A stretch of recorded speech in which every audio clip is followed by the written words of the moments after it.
Here today, I hope everyone noticed the beautiful field house next door and its stunning golden dome.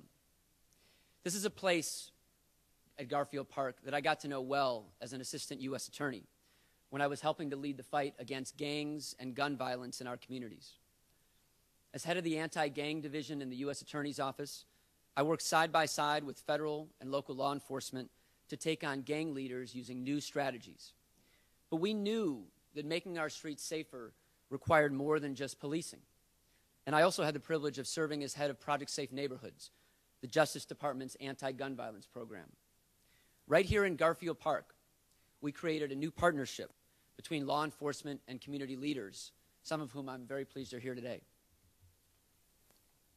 And while many great things were and are happening here on the West Side, at that time, 70 people were being gunned down just in this police district every year. This neighborhood is filled with thousands of hardworking, law-abiding families. Their lives and their children's lives are threatened each day by gun violence. To me, this is an issue of social justice. Children can't learn and families can't thrive in an environment of constant fear.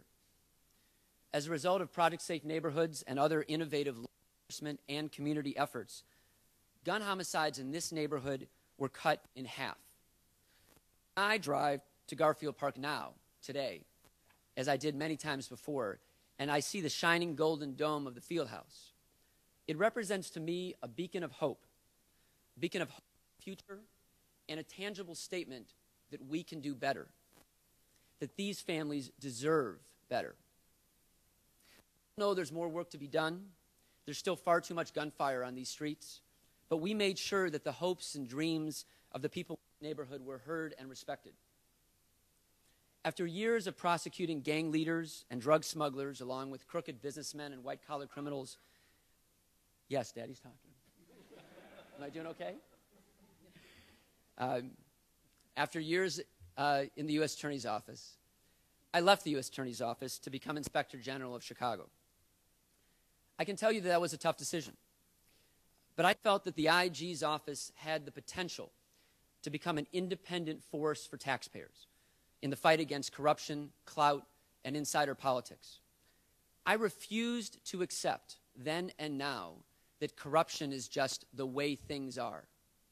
Corruption costs all of us and should not be tolerated. We deserve better.